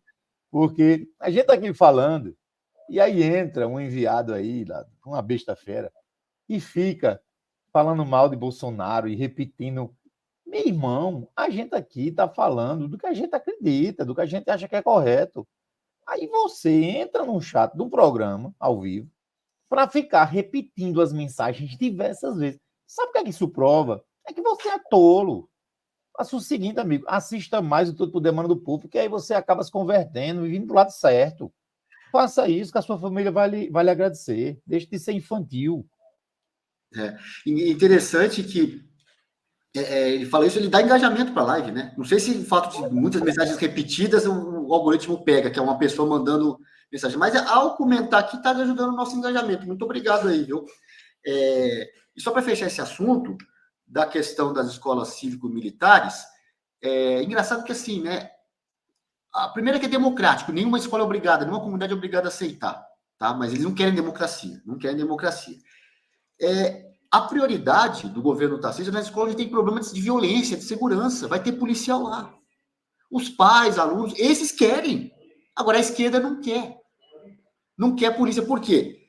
Porque nas escolas, muitas delas, tem tráfico lá dentro ou na porta das escolas e a polícia vai inibir. O policial lá, ainda que seja paisano, ainda que seja da reserva, ele tem contato direto, vai observar, vai identificar os traficantes. Isso a esquerda não quer. Por que será que a esquerda não quer? Hein? Por quê? Quando o Lula é aplaudido lá no Complexo do Alemão, dentro do presídio, talvez explique isso, porque que a esquerda não quer que a polícia iniba o tráfico nas escolas. E mais, não vai mexer no currículo, não vai atacar o problema dos professores que fazem doutrinação em sala de aula, eles vão continuar fazendo. A questão é que o policial militar, além de dar segurança, pode fazer uma atividade extracurricular. Pode pegar os meninos ali para fazer uma atividade, seja de educação física, seja mesmo uma palestra. Ele pode dar uma palestra. Ele não vai tirar o professor comunista doutrinador. Ele vai poder falar para os meninos. Isso já incomoda a esquerda, porque a esquerda sabe que o que o professor vai falar vai ter muito mais credibilidade. Aliás, o que o militar da reserva falar, os alunos tendem a aderir muito mais às ideias do policial militar da reserva ali, falando qualquer coisa, vai dizer como é que funciona a carreira militar, eventualmente ele vai estimular alguém a seguir a carreira militar, a produzir novos Bolsonaros ali, como disse o prefeito, que sabe produzir novos Bolsonaros ali nas escolas, e não ficar indo lá para a turma do cabelo azul, da droga, da erva, do pozinho ali, e nada disso.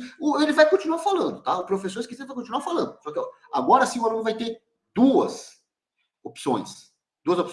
Lembra muito do Escola Sem Partido, que falava assim, teve lá o Najib, né, teve a ideia de Escola Sem Partido, o professor Olavo falava, não, só uma correçãozinha, né, não é Escola Sem Partido, é com todos os partidos. Veja bem que não está tendo escola ainda com todos os partidos, porque não está tendo partido. Está tendo só um policial militar dando segurança e eventualmente fazendo uma atividade extracurricular e eventualmente falando alguma coisa de útil lá para os alunos. Mas isso a esquerda já não quer. Eles querem monopólio do discurso, eles querem censura, querem impedir que policiais coloquem ordem na casa. E simplesmente deem ideias de hierarquia de disciplina, de respeito, de patriotismo. O policial militar, por exemplo, ele pode colocar todo dia os alunos lá para cantar o nacional com a bandeira. Ah, mas a esquerda não quer. Isso aí, a esquerda certamente não quer que aconteça. Gustavo está aí com a gente. Bom dia aos meus amigos de bancada, aos amigos do chat. Saudades de estar aqui com vocês. Uma semana abençoada a todos. Eu ia entrar nesse assunto agora. O Gustavo entrou no momento oportuno. Eu ia falar também do João, né? Que ele, quando ele coloca assim, esse pessoal da esquerda quer atacar as crianças desde a mais tenra idade, desde o nascimento. As gêmeas do Gustavo podem ser vítimas disso. É ali que eles querem atacar, né? Eu não consegui subir a foto. Você consegue, Matheus? Subir a foto aí que o Gustavo mandou? Ah lá, olha o Gustavo aí, onde ele não pode estar com a gente, onde ele está hoje, mas ele está acompanhando ali pelo celular. Acho que você deu o seu like, né, Gustavo? Você não é possível que não tenha lembrado de dar o seu like, compartilhado aí, mas tá aí o Gustavo cuidando das gêmeas e tem que cuidar mesmo, porque senão depois a turma da esquerda vai querer doutrinar desde o nascimento aí, desse momento.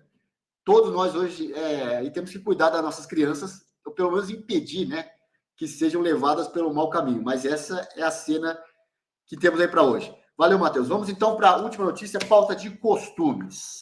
Roberan daqui. Bateu 3 mil, hein? Bateu 3 mil. Falta só um pouquinho para bater 4 mil agora. Vamos acompanhando. Se você der o seu like, a gente bate os 4 mil. O pessoal da esquerda sai soltando fumaça pelas orelhas e é isso que importa. Pessoal da esquerda, vocês são fracos. Deixa o like aí. Então tá. Vamos lá, vamos tentar aqui colocar. Vamos para a última notícia de hoje. Essa tem imagem, tem vídeo, mas essa nós vamos conseguir passar. Se não der a imagem aqui, pelo menos o vídeo, vamos ver os dois, vamos ver qual que dá para subir. Olha só essa, que saiu no Terra Brasil Notícias, sobre intolerância religiosa. A atriz é expulsa do tapete vermelho de Cannes por exibir imagem de Jesus em vestido, né? Eu tentei colocar a imagem aqui enquanto eu li a notícia. Se der para subir a imagem, Matheus, essa imagem que causou o problema. Olha só, no último sábado, a atriz e modelo dominicana, fechar isso aqui, tá? A atriz e modelo dominicana Maciel Taveras foi conduzida para fora do tapete vermelho do Festival de Cinema de Cannes. Ela estava tentando mostrar uma parte do seu vestido que tinha uma longa cauda com a imagem de Cristo. O episódio aconteceu enquanto Taveras subia a escada do tapete vermelho, acompanhada por seguranças, e tentava ajustar o vestido para as fotos. Os seguranças tentaram evitar que o vestido fosse totalmente aberto e começaram a conduzir Taveras para fora do tapete. A atriz reagiu empurrando os seguranças. Vamos ter a imagem, tem um vídeo agora, Matheus? Essa imagem, né, que eles não queriam que passasse. Vamos tentar colocar o vídeo no ar. A failli partir en baston au Festival de Cannes. Cette actrice, elle s'appelle Maciel Tavera. C'est une actrice productrice qui nous vient de République dominicaine. Et pendant le Festival de Cannes, eh bien, elle avait une robe à l'effigie de Jésus-Christ. Alors, faut savoir que c'est une robe de couturier, de créateur. Le créateur s'appelle Hazard. Et on voit que la sécurité l'a empêché de déployer sa robe. Alors, elle s'énerve effectivement contre la sécurité. On voit qu'à chaque fois qu'elle veut déployer sa robe, eh bien la sécurité va l'en empêcher. Alors est-ce que c'est du fait que sa robe a une tendance religieuse? Est-ce que c'est le fait que voilà, il y avait du retard sur le festival? Et on voit que là, elle s'énerve vraiment parce que eh ben voilà, on l'empêche de défiler correctement sur le tapis rouge, et peut-être à cause du visage de Jésus qui est affiché sur cette robe. On voit que là, elle s'énerve vraiment. Elle essaye à tout prix de faire sa marche calmement, et on voit que la sécurité, un comportement un petit peu quand même voilà, gênant. Et là, on va voir qu'elle va carrément pousser la dame de la sécurité. Donc, à votre avis, qu'est-ce que vous en pensez, vous? Pourquoi ils ont fait ça? En tout cas, sachez que c'était une invitée et non pas une actrice du festival. Bom, voltando todo mundo para a tela, é isso aí que você viu. Em francês ele está falando que ela se irritou, aquilo que os seguranças, que o criador lá do festival, chamado Hazard, né, que ele tenta impedir, não gostou da imagem de Jesus Cristo, vem a segurança tentando impedir, ela se irrita, começa a bater boca com os seguranças, e os seguranças continuou em volta aí tentando impedir a atriz de ser fotografada com aquela imagem na cauda do vestido dela.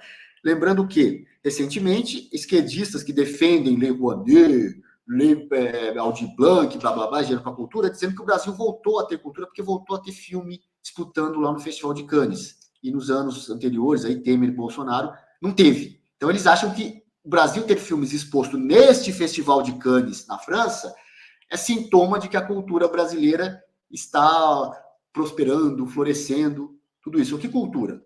A imagem de Jesus Cristo é mais cultura brasileira do que toda essa porcariada de filme que eles fazem. Lembra aquele do Lázaro Ramos, né, que é a sala de cinema vazia, tudo com dinheiro de Lei Rouanet e tal, sala vazia, isso é cultura. Agora, Jesus Cristo não é cultura brasileira ou latino-americana, porque a atriz é dominicana, da República Dominicana, e não pôde exibir isso em Cannes. Vamos lá, Pastor João Alberto. E essa intolerância religiosa lá na França, como é que a gente vê isso? Rapaz, é bacana demais, né, da gente identificar que o que a gente está falando aqui se comprova no mundo todo. Esse plano que é um plano bem anticristo, efetivamente, e aqui a gente fala da figura de Cristo reverberando como uma cultura. Você precisa fazer uma comparação muito simples. Você tem um Estado, vamos imaginar o nosso país, o Brasil. O Brasil é um Estado. Ele tem povo, tem território e tem ordenamento jurídico. Ele tem as suas fronteiras. Dali para dentro é o Brasil.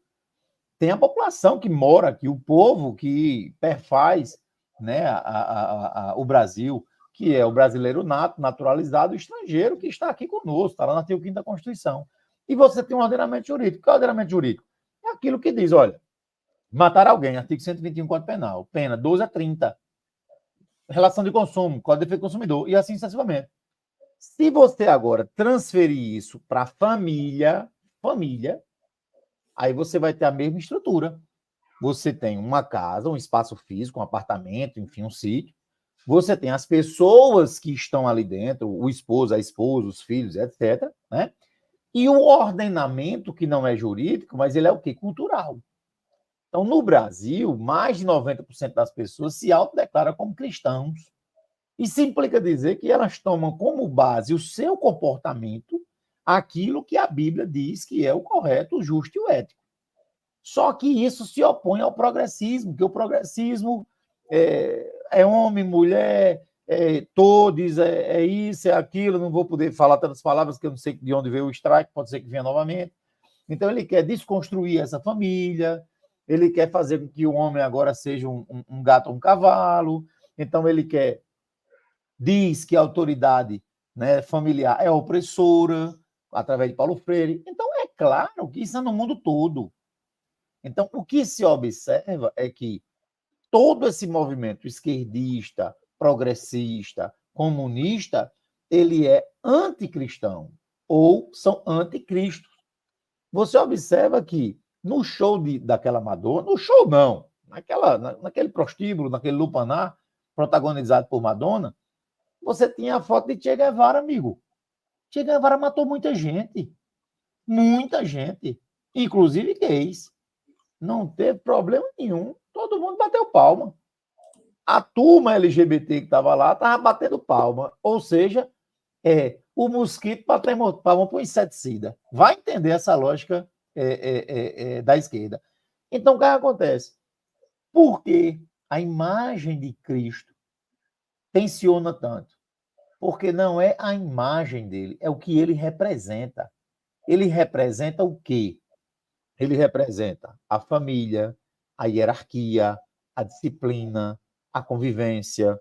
Ele representa tudo aquilo que o progressismo e a esquerda se opõem. Por isso que as pessoas elas ficam assim endiabradas quando vê essa figura. E eu quero trazer à memória aqui o primeiro mártir da igreja atual, que foi Estevão. Arrumaram várias testemunhas mentirosas para dizer que Estevão estava dizendo o que ele não disse. E aí o próprio Paulo, ainda não convertido, recebia as túnicas das falsas testemunhas que se apresentavam para apedrejar Estevão. E Estevão morreu pedindo a Deus que não fosse imputado àqueles homens esse pecado. Mas mesmo ele falando tudo isso, o rosto dele brilhava. Ou seja, não adianta, não interessa o que aconteça, esse ainda é o caminho. A cultura judaico-cristã, os valores cristãos são a única saída e solução para a humanidade. Alex e Roverão. Roverão, temos isso lá em Cannes acontecendo. E se a atriz tivesse entrado com um vestido que, ao invés de Jesus Cristo, tivesse o Che Guevara ali, tivesse a foto de um líder do Hamas? E aí, será que a reação seria a mesma? É claro que não, né? É óbvio que não. Você repara no vídeo que ela estava extremamente irritada. Vamos lembrar que o processo de irritação é o processo de negação contínua, né? Você diz assim, estou indo para esse lado, você exerce o seu arbítrio, vou para a direita, ou vou para a esquerda, ou vou para a frente, e alguém chega e te interrompe. Não, você não vai. Você fala, eu vou sim. Não, você não vai. Eu vou sim. Então, esse processo de negação, de interrupção constante, causa uma reação chamada irritação.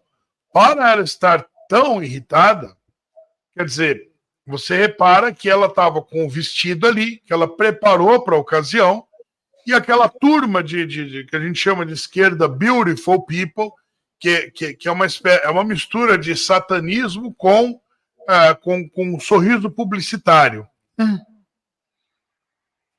Né? Alegria instantânea e sem motivo. Aí você fala, mas você está feliz por qual motivo? Porque eu sou legal.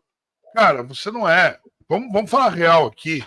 Vamos falar real. Os valores que você defende, eles são opostos aos meus. O que eu considero como valor, você não considera como valor. O que é valor? Valor é capacidade para atender uma necessidade. Eu considero a honestidade um valor, você não considera, você é um militante de esquerda, que tudo que for o valor para você é o pensamento maquiavélico. Você não é honesto, você é um sujeito que dependendo da situação, você vai ficar a favor ou contra determinada pauta, indiferente ao que você tenha dito antes. Não é honesto, não é coerente, não é leal. Então, quando você vê a moça subindo, vem a segurança, que aquele pessoal com. Assim, vem um atrás para sabotar, isso é satânico. E vem outro na frente para dizer para ela ficar calma. Sabota o momento da moça e em seguida diz para ela: olha, fica calma, fica tranquila, você está exaltada, como se ela fosse uma desequilibrada. E ela percebe esse movimento. Tanto que ela chega lá em cima, vira para trás e dá tchau para todo mundo. Né? E aí ficou feio para eles. Agora, este é o ambiente no qual Lula foi aplaudido. Esta foi a gente que odeia Jesus Cristo, é a gente que aplaudiu Lula. Se a esquerda pode gostar, pode não gostar, eu quero que se dane. A verdade é essa. Desculpa estar falando a verdade. A verdade é essa.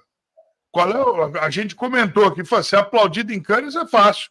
Quero ver ele ser aplaudido em Copacabana, lá na praia do Rio de Janeiro. Quero ver ele ser aplaudido na Avenida Paulista. Por dar um pulo lá, ué. Se não é o machão, não é o machão de 9 dedos, dá um pulo lá. Isso que você está falando, eu senti ontem na pele. Ontem eu estive no Teatro Gazeta, fui assistir a apresentação do Sérgio Sacani. Você vê o público que ali estava, assim, no teatro, era um pessoal que, assim, você já sente no ar, você já olha para aquele pessoal, você já vê a identidade visual deles, você vai olhando ali o que eles estão apresentando. Depois que ele fez a apresentação dele, houve uma moça que foi lá e fez uma pergunta. Falou assim, olha, como você lida com a pseudociência e coisa do tipo? Eu estava lá, quem estava lá também fez pergunta lá, depois da apresentação, foi o Paulo Cogos. O Cogos estava lá no teatro comigo. Não comigo, né? Eu encontrei ele por acaso do destino lá dentro do teatro. E eu fui lá para assistir a apresentação, né? Assisti, achei legal, bacana. No final me surpreendeu que a moça fez uma pergunta para ele, né? Eu falei, agora estou entendendo como isso funciona. Ela falou, as pseudociências e não sei o quê. Bom, a gente sabe que está cheio de pseudociências, está cheio de charlatanismo por aí. Aí ele foi colocando, não, olha, eu sou a favor do diálogo, até aí tudo bem. E foi colocando alguns sujeitos ali falando o nome de algumas pessoas que colocam teorias absurdas, até aí tudo bem, tá tudo certo. E de repente ele meteu no meio desses nomes o pastor Rodrigo Silva, que é o pastor, é de uma igreja, não é da minha igreja, evidentemente, mas você percebe que o cara é um arqueólogo. O cara é um arqueólogo. Ele não está brincando, ele está falando coisas sérias. Né? Aí pegou. Então você vê que esse pessoal, quando provocado, eles mostram uma verdadeira face. Eu espero que o Sacani não tenha feito isso porque ele realmente é assim. Mas você percebe que esse público, ele está na expectativa daquela coisa. Ele está naquela expectativa de assim, ó, o que não concorda comigo, aquilo que não concorda comigo, eu já logo taxo de pseudocientífico, não é assim. Não é assim que as coisas funcionam. Né? Eu tenho grande admiração pelo Sacani. Né? Eu gosto muito do que ele fala. Entendo que eu não estou falando, não estou colocando defeito na apresentação dele aqui, não é isso não. Mas aquilo que aconteceu, eu fiquei olhando atônito de dentro da plateia. Né? Eu fiquei atônito, olhando, falei, pera um pouquinho, como assim o Rodrigo Silva está no meio dessa galera? Né? Quer dizer, um monte de picareta da internet, de repente o Rodrigo Silva está no meio. Bom, paciência, né? É isso. Alex, é isso aí. Isso aí. Isso aí, Roverão. Hoje batemos aqui, estamos com 3.300 likes. Acho que hoje nós batemos a meta, conseguimos, né? Com mais o pessoal que vai dar like ainda e o pessoal que vai assistir depois no gravado. Nós chegamos, passamos de 4.000 hoje. Acho que dá. Vamos lá. Roberto Michele Maione deixou uns superchats aqui. Canuto, aqui no Rio não será dada mais aqui, ele não pode falar. Vai dar um negócio aí contra a pólio em gotas, criada pelo Dr. Seibin, alegando que não é registrado nenhum caso de pólio há mais de 40 anos. Mas as injetáveis continuarão. É loucura ou left agenda? Acho que a pergunta é retórica, né? Acho que pode ser as duas coisas. As duas coisas que esse pessoal tá fora do eixo aí, né? Tá no universo paralelo. E se a vacina do Dr. Albert... Albert Seibin é eficaz e eficiente há décadas, por que trocá-la por uma injetável, produzida pelas Big Pharma e pelo casal Gates? Eu acho que na pergunta dele já está tudo explicado, por que trocá-la, né? Porque realmente a poliomielite no Brasil ela foi extinta por causa da gotinha, né? Que é diferente, um negócio que foi pesquisado durante anos, foi sendo dado aí, e agora a gente vê a ciência sendo dobrada para politicagem muitas vezes. Mas esse tema... Eu já até falamos demais aqui, porque foi superchat, pulou aqui na tela, mas é um tema que a gente evita aqui para não tomar outro strike, tomar mais strikes que já tomamos nesse canal. O Aliados do Brasil já tomou strike também, muitos outros já ficaram sem poder postar por se aprofundar na discussão desse tema. Então, eu quero agradecer a vocês que nos acompanharam até o final do programa, da transmissão, agradecer ao professor Alberto, ao Ricardo Goveran, ao Matheus, que acompanha aí nos bastidores, na parte tecnológica, e fiquem com Deus. A partir de amanhã voltaremos com o programa Todo o Poder Emana do Povo. Esperamos manter aí a recuperação da audiência que aconteceu hoje. Esperamos seguir num crescente amanhã. E amanhã voltaremos com as notícias do dia, aqui com os comentários mais precisos para você que nos acompanha e que nos dá o carinho da sua audiência e que sempre também nos ajuda compartilhando, comentando e curtindo. Muito obrigado pela sua audiência.